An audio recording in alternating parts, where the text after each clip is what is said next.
However, Brandon, we're going to move on to our last topic here on the podcast, and it's one that you love. It's an NBA draft topic because we all know. I do enjoy draft topics. We all know how much Brandon loves draft topics. I know they are our most popular videos, but Brandon just can't stand them for some reason. No, I think they're boring. I think they're boring because literally everyone else does them.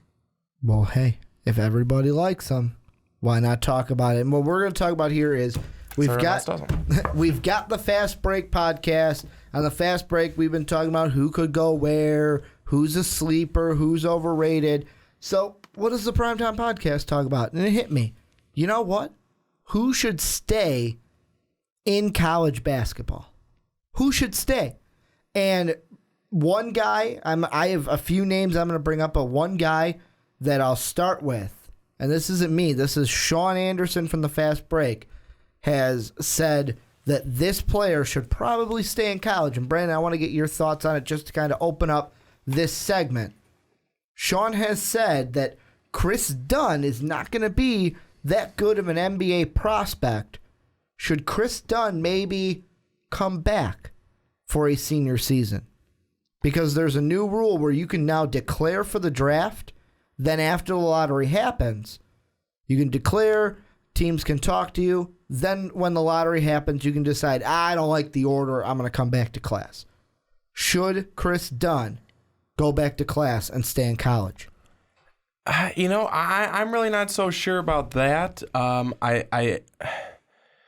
his 2015-2016 season, he averaged, 16 points per game. If you take a look at what his field goal percentage was, it was close to 45%. He was 37% from three. Free throw percentage was right around 70. That could be a lot better. I don't know. I've seen a lot of people go into the draft looking a lot worse than that. I'm not exactly seeing where the issue would be in him, going back again. I mean, I could see him going to the draft right now. I mean, you are a junior. You can go. You've been there long enough. You can go, but I don't see it. I think he should go to the draft too, and me and Sean have had that discussion on the air, off the air. However, there's a point guard I'm going to throw out that should stay in college, stay for a senior season with the Wolfpack of NC State, and that's Cat Barber, the junior 6'2", 185 point guard for North Carolina State. And the reason is clear. I mean, he had a pretty good end of the season for the Wolfpack. However, he's undersized. I mean, just comparing him to Chris Dunn, who we talked about 2 seconds ago. Chris Dunn, 6'4", 220. Anthony Barber is 6'2", so he's 2 inches shorter and nearly 40 pounds lighter than Chris Dunn. So right away, size is a deal. So maybe stay in school, bulk up a bit. But the thing that I think he needs to work on the most is his jump shot mechanics. Look at Buddy Hield. There was a story they did on one of the college game days this year, how Buddy Hield was shooting from like the complete right side of his head his sophomore season, and then they fixed it to how he should be shooting. And that's one of the reasons why they're saying he's having such a better season shooting the ball. Anthony Barber, to me, is just one of those guys who I see that needs to work on his jump shot mechanic. And I'm like, shot selection's not the best. He's a guy that if I feel like if he comes out, it's going to be you should have stayed because you've gotten masked by all the better point guards in this draft. Because let's be honest, there's a lot of them this draft that are going to get taken to where Jamal Murray, Chris Dunn, you've got Dejounte Murray from Washington, where I'm still a little iffy on him coming out. Tyler Ulis, who to me, could be one of the best point guards in this draft. Demetrius Johnson from Notre Dame, to where I think Cat Barber should just, stay at school, see if I can go to the tournament with NC State and fix my mechanics. Who's a name that you think should stay in college and forego going into the draft? I'd say Ben Bentel, going back to Providence. Just a sophomore. Especially if him and Dunn came back, man. Woo. But you take a look, if him and Dunn leave, Providence is hurting. Done, yeah. We're talking about Ben Bentel, forward who averaged 34 minutes a game, 21 points per game, 7 rebounds, shot 46% from the field, was close to 80% from the free throw line. This guy, I think, maybe more valuable than Chris Dunn. And this is a guy who, you come back, you could have even more stock going in after next year. You leave as a junior. I mean, he bounced from averaging 6 points a game in 2014-15 to 21 points per game in 2015-16. That's incredible. Yeah, and I mean, to me, I feel like I agree with you. He should stay because Providence, isn't it amazing that Chris Dunn and Bentel together is almost like the same thing we talked about last week with Ben Simmons? Yes. Because those two players may equal one of Ben Simmons, but I'm going to throw another name out there, and I'm going to see if you agree with me or not. Should stay in college. Should be a terrapin for a little bit longer. Melo Trimble should stay in college. Yeah, if you look at the stats, he's averaging 2 less points per game, around the same amount of turnovers. Yeah, he's assisting the ball a little more. However, he's shooting the ball less. He's shooting way less, nearly a 10% difference from 3-point to last year to this year. He is same free throw percentage from the line. It's a little bit better, but Melo Trimble didn't have that great of a season this year. Not like the season that he had last year. I mean, based off the season he had last year, I had him going to the Final Four. That just wasn't the case. And I mean, as a sophomore going into your junior year, why not stay another year? Why not try to recreate what you had that freshman year? Because with Melo Trimble, I'm going to say it, if he comes out, he's going to be a second-round talent that doesn't make it in the NBA. How about this one? How about Sabonis? I thought about it. And we saw him live, and I mean, the first thing I think of is he's 6'10", 240, and I know it's only one game. I know it was only one game, but he was getting murdered in the paint against Syracuse. And this isn't even a should there have been calls, should there not have been calls.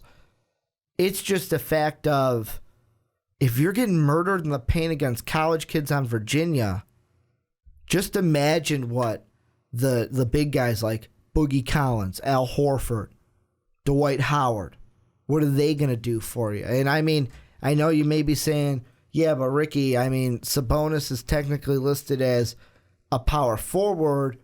Could he technically play the 4 for a team? He was playing, I don't know about you, Brandon, but when they played Syracuse, he was playing down low a lot. Yes, he was. And he was getting, though, a lot of boards. I mean, he was close to 20? He was close to 20 rebounds. Well, he had 11 at half. I think he finished with 16. So not on pace to what he might have had if he kept up that same, but he was pretty close to 20.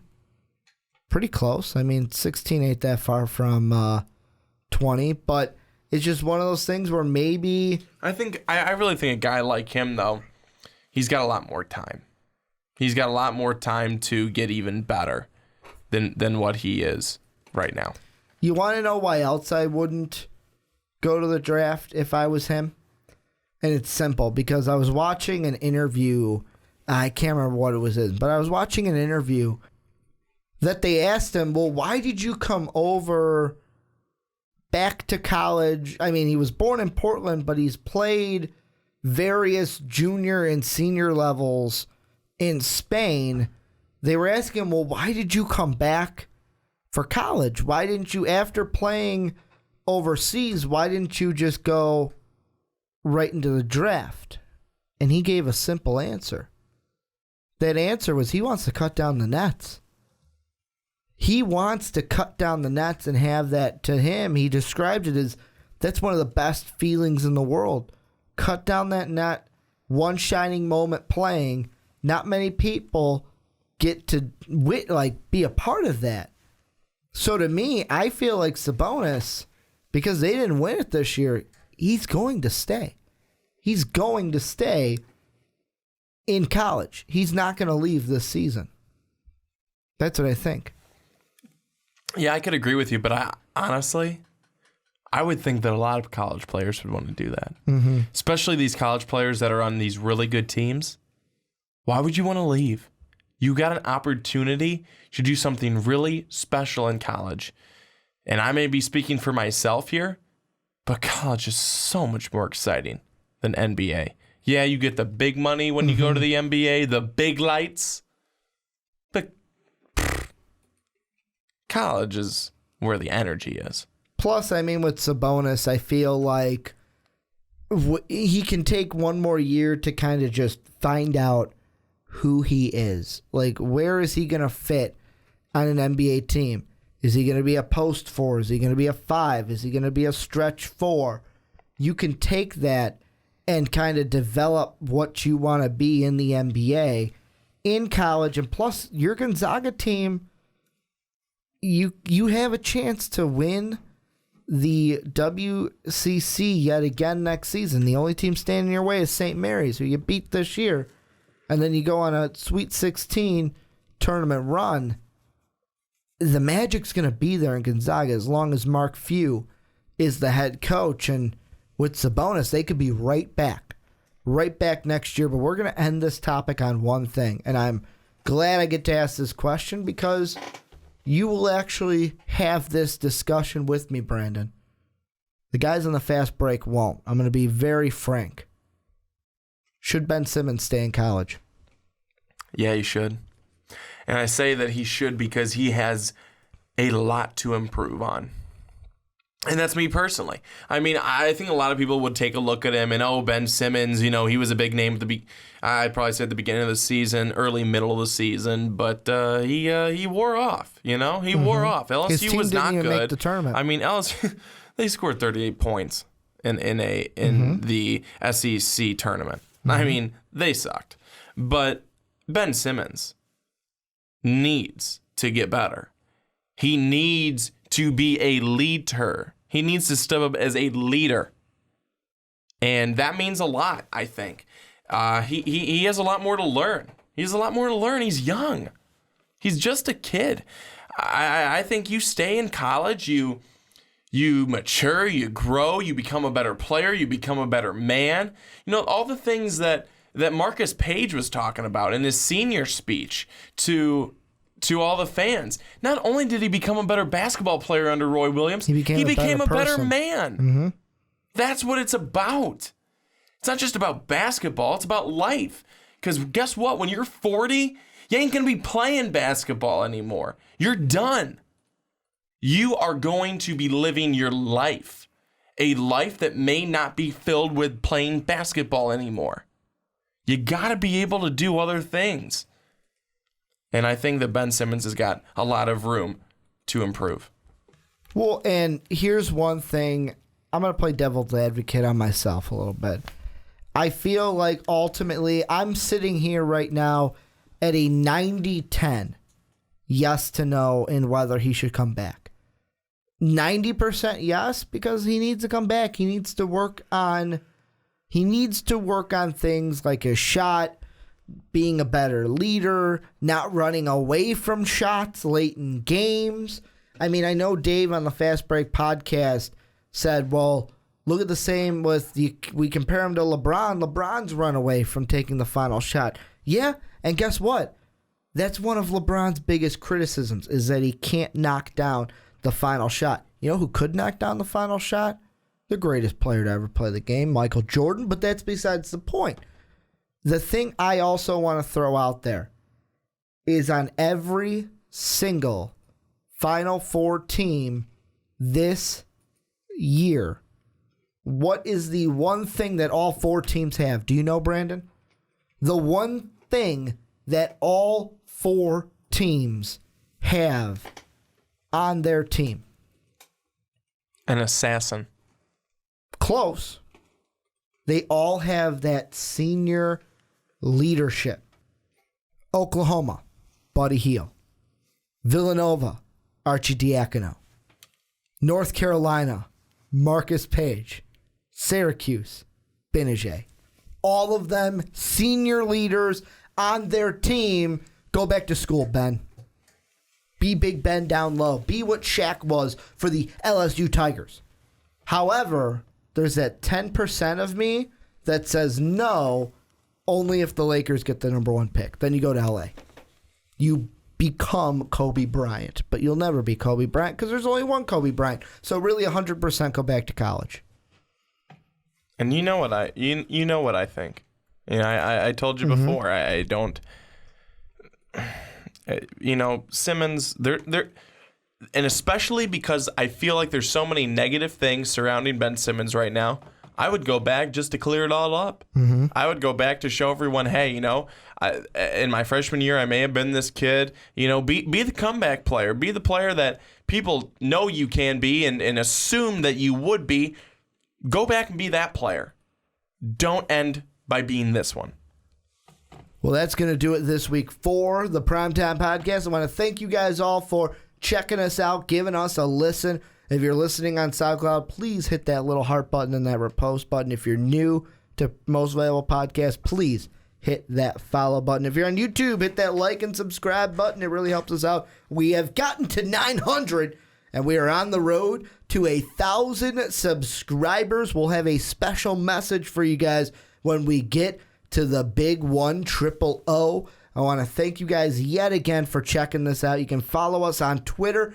I'm at Ricky Widmer. It's nice and simple. Brandon's got to be complicated and throw the underscore in there at young_swan19. Most Valuable Podcast is at Most Valuable Pod. Thanks again for checking this one out. We'll catch you guys next week a little bit later than this because we got to watch the national championship game, but whatever. Have a good day, everybody. Thank you for listening to this MVP podcast. Follow us on Twitter at Most Valuable Pod for more great podcasts.